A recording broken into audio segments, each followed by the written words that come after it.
বিয়ের আগে যে মেয়েটা ডিম ভাজতে পারতো না সে মেয়েটা আজ কত কত রান্না বান্না করতে পারে। আসলে মেয়েদের জীবনটা খুবই অদ্ভুত। বিয়ের আগে একরকম আর বিয়ের পর পুরোপুরি পরিবর্তন হয়ে যায়। আর এই পরিবর্তনগুলো যদি সহজে মেনে নেওয়া যায় তাহলেই কিন্তু জীবন অনেক বেশি সুন্দর। আসসালামু আলাইকুম সবাইকে, আমার নতুন আরেকটি ভিডিও দেখার জন্য সবাইকে ওয়েলকাম জানাচ্ছি। দুপুরের রান্নাবান্না থেকে আজকের ভিডিওটা শুরু করেছি। এটা ছিল আমার শুক্রবারের করা একটা ভিডিও।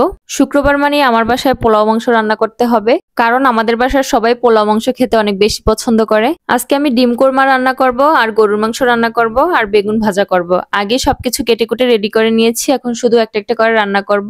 গরুর মাংস হতে যেহেতু একটু টাইম লাগে, তো আগে গরুর মাংসটাই বসিয়ে দিচ্ছি। প্রথমে হচ্ছে আমি ওই চুলাতে ডিম সিদ্ধ বসিয়ে দিয়েছিলাম। ডিম সিদ্ধ করার সময় আমি 1 চামচ লবণ আর 1 টুকরো লেবু দিয়ে দিয়েছিলাম, এতে করে ডিমের খোসা খুব সহজেই ছাড়িয়ে নেওয়া যায়। আমি সবসময় এই টিপসটা ফলো করে থাকি। গরুর মাংস তো আমরা সবাই রান্না করতে পারি। আমার মনে হয় রান্নায় তেল, ঝাল আর লবণ এই 3টা জিনিস ঠিক থাকলে সব রান্নাই খেতে মজা লাগে। মাংস থেকে অনেক পানি বের হয়েছে। মাংসটা এখন আমি ওই পাশের চুলাতে দিয়ে দিলাম, আর এই পাশে হচ্ছে ডিম কোরমাটা রান্না করে নিব। ডিম কোরমা রান্না করা তো একদমই সহজ, আর সবচেয়ে কম সময়ে এই রান্নাটা করা যায়। একটা ফ্রাই প্যানে খুব ভালো করে তেল গরম করে নিয়েছি, আর এখন সবগুলো ডিম দিয়ে একটু ভালো করে ভেজে নেব এপাশ ওপাশ করে। বেশি ভাজতে গেলে আবার ডিমগুলো শক্ত হয়ে যাবে। একটু লাল লাল হওয়ার পরে আমি ডিমগুলো উঠিয়ে নিচ্ছি। এখন কিছু পেঁয়াজ কুচি, তেজপাতা আর একটু দারুচিনি দিয়ে দিলাম। পেঁয়াজটা একটু ভাজা ভাজা করে নিব। আগে থেকে বাদাম, কিশমিশ, 2-3টা কাঁচামরিচ, কিছু গোলমরিচ ব্লেন্ড করে রেখেছিলাম, সেই মশলাটা এখন দিয়ে দিয়েছি। এখন দিয়ে দিয়েছি একটু টমেটো সস আর 2 টেবিল চামচ গুঁড়া দুধ। খুব ভালো করে মশলাটা কষিয়ে নিয়ে এখন এর মধ্যে ডিমগুলো দিয়ে দিব। ডিম কোরমা কিন্তু রান্না করতে একদমই সময় লাগে না, খুবই সহজে অল্প সময়ে রান্না করা যায়। আর পোলাও দিয়ে খেতে কিন্তু খুব মজা লাগে। আমার কাছে তো ভালোই লাগে, কার কাছে কেমন লাগে জানি না। একটু নেড়েচেড়ে কষিয়ে নিয়ে কিছু কাঁচামরিচ আর ঝোলের জন্য একটু পানি দিয়ে খুব ভালো করে রান্না করে নিয়েছি। এখন একটা বাটিতে উঠিয়ে নিব। সবশেষে সামান্য একটু চিনিও দিয়েছিলাম স্বাদ ব্যালেন্স করার জন্য।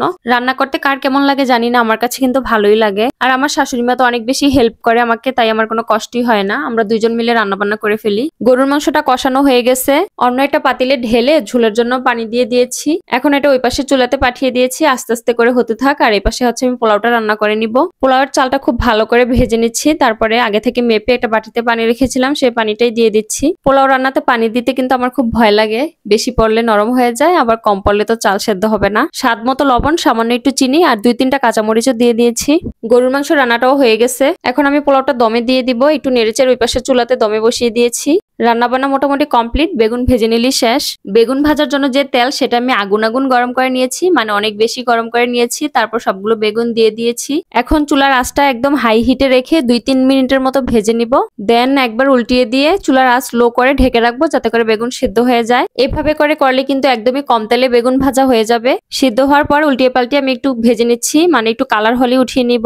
আমি হচ্ছে ওই পাশে সালাদ কাটতেছিলাম, তো আমার বেগুনটা একটু পুড়ে গেছে। সমস্যা নাই, একটু পোড়া পোড়া হলেও কিন্তু খেতে খারাপ লাগে না, ভালোই লাগে। বেগুন ভাজতে যেহেতু তেল ছিটিয়ে চুলার অবস্থা একদম একাকার হয়ে গেছে, এখন এগুলো একটু মুছে নিচ্ছি। আজকের মতো রান্না বান্না কমপ্লিট। এই তো গরুর মাংস রান্না হয়ে গেছে, আর পোলাওটা আমার খুব সুন্দর হয়েছিল, একদম ঝরঝরে। সব রান্নাই কমপ্লিট, সালাদও কেটে নিয়েছি। আজকের মতো এই পর্যন্তই। সবাই অনেক বেশি ভালো থাকবেন। আল্লাহ হাফেজ। আসসালামু আলাইকুম।